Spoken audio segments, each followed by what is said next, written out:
Hey everybody, Phantom139 here, and welcome back to my Sanctum map series guide videos. I do apologize for the delay between this one and the last. I have numerous other ongoing projects to deal with, but today I have some free time, so we're going to cover the next map in the series, and this is the third map, What Lies Above. This is a direct continuation of the conclusion of the second map, and kind of acts as a turning point for the rest of the map series in general, because this is when the first major scripting update hit the game, and it allowed for much more puzzle-oriented maps to be made, and that's kind of what I decided to do with the series going forward. So with that in mind, let's go ahead and begin today's guide video. You're going to start the map in the room where the previous map ended. All you're going to do in this room is push the button on the wall to open the door to the next area. There's a couple things to be mindful of the room you start in. First and foremost, you'll see a dice block with the number 2 on it and a canister in the room as well. Make sure to keep the 2 in mind, you'll need it as we go further on. Once you reach the central room, this is the main hub of the map. You only have one route to take as indicated with the marker on the wall there. Before you move on though, note in the back left corner of the room, there is another dice block with the number 3 on it. But for now, we're going to head into the room that you opened up, and you're going to step through the teleporter to enter the first puzzle of the map. This is the moving maze puzzle. This puzzle is very straightforward. Each time you push a button here, it will shift the force fields around to inhibit your progress. The route is very straightforward. Just follow along with the video here to push 5 buttons in sequence. Then you're going to push the 4th button one last time as you run past it on the way out to open the exit. Just follow the guide here, then head to the end and push the button at the end to open a teleporter back to the main room, which will open the next part up. And the 5th one here. And then just make sure before you head back to press the 4th button the second time.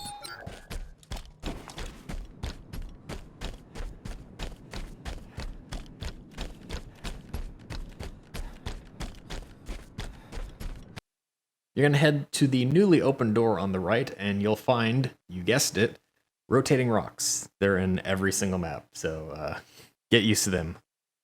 You're going to go through the rotating rocks here. Make sure you turn around and look back on your way, though. You'll notice the final dice block here, which is the number 5, and then you can move on. You're going to enter a room with a hallway that has a combination lock puzzle. There's 6 numbers here.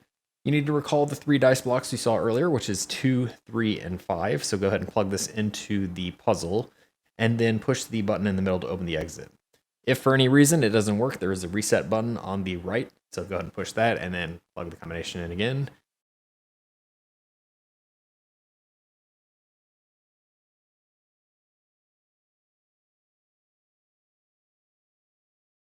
It will open up a portal, which you can head through, and you will be immediately greeted with a hallway of death, as we like to call it.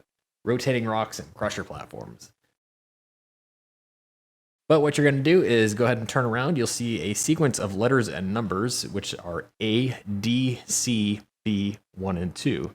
We're going to need this for the next room, so just keep this in mind. Head through the death hallway, and you'll enter the next room, which is the power gate puzzle.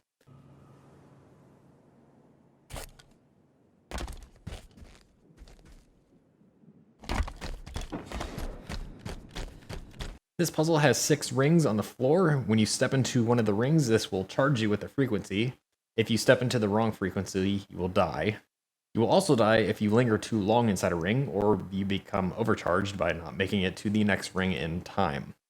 You're going to follow the sequence mentioned for A, D, C, B, 1, and 2 to reach the end and harmonize your power, which will allow you to open the switch to the next area. Combination from earlier, we have A first. We have D, and C,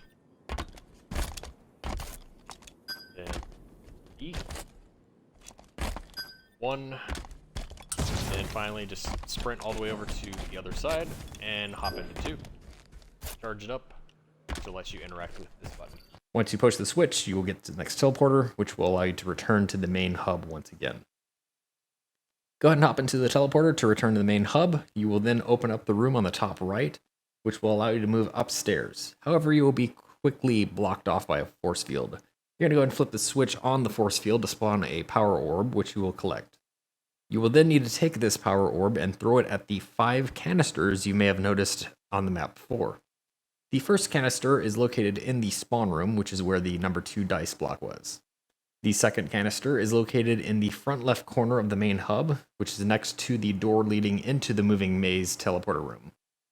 The third canister is actually in the moving maze itself. The barriers will now be disabled, so you can get there a lot more easily. The fourth canister is located in the corner of the room with the combination lock puzzle. And then the fifth and final canister is located in the power gate puzzle room in the right corner of the room when you come in. A reset button is next to the force field if you happen to lose the orb at any time, so make sure to keep that in mind if you drop it or die on the way. Once you hit all 5 canisters, the next area will open up. You can then proceed into it, which will have another power puzzle. You will see silver electrified plates in the room. If you happen to decide that the silver shiny plates are nice and shiny and you want to stand on them without the power orb, don't do that. However, you will then notice that there are 2 things in the room. On the right side, there is a piano-shaped puzzle, and on the left side, you'll notice a pathway that heads up to a small switch on the top. If you take the power orb with you and go to the switch, you'll hear a sequence of tones, which goes low, high, high, low, and high. This is actually the solution for the piano puzzle. You'll just jump on the tone switches as noted there with the power orb in hand. Again, do not drop the power orb or you will die instantly. The same pattern, we had low first, then 2 highs, then low, and then finally one last high. Once you go ahead and follow the solution, you will then be able to go down the hallway even further. You'll find 2 orb depositories, but you only have 1 at the time, so go ahead and drop it in there. But we need to find a second power orb. This is actually located inside the moving maze, but it is near where the 5th button was pressed. By throwing the first power orb into the depository, you actually opened a hidden path in the maze. Head back to the maze, grab the second power orb, and put it in the depository next to the other switch. Once you push the switch here, it will open the final path in the main hub. Go there now.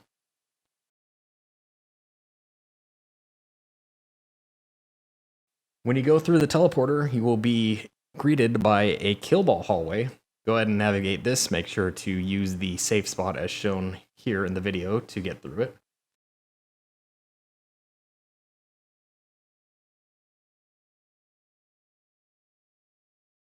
Once you reach the top, you'll see a force field on the left and then a wall with some steam coming out of it on the right.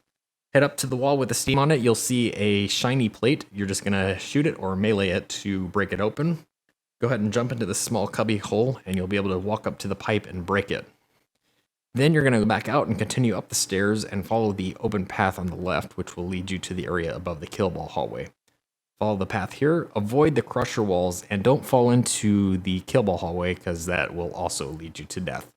There'll be a switch here, go ahead and flip it, which will open the force field path on the left.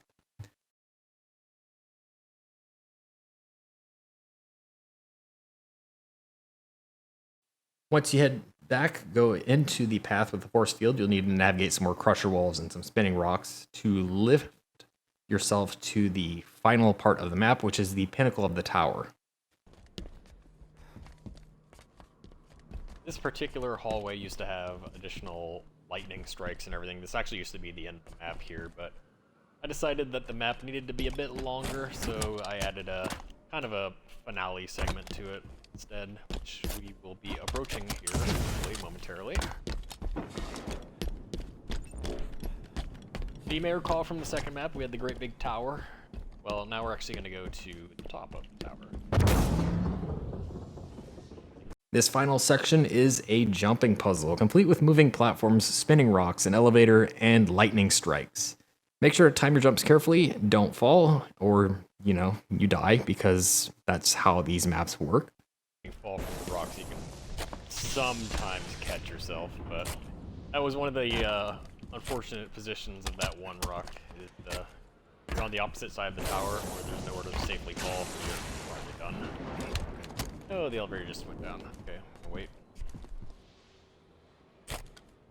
Yeah, the elevator, you need to catch it as it's going up. Try to jump down when it's on the bottom, you just die. Don't do that.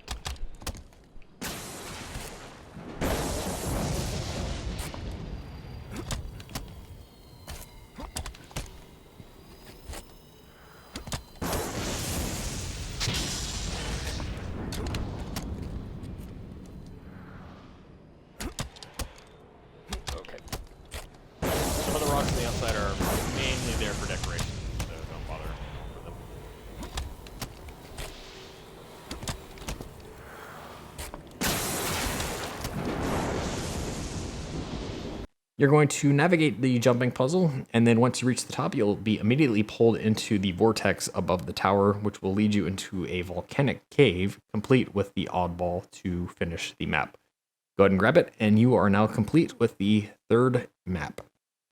I hope this guide video helps you out if you're having any trouble clearing the map. The remaining Sanctum map guides will be coming soon, so be sure to keep a lookout here if you need any help, or leave a comment if you need any kind of pointers in the meantime.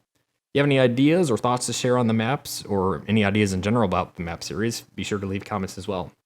Thanks for watching, and I will see everyone next time.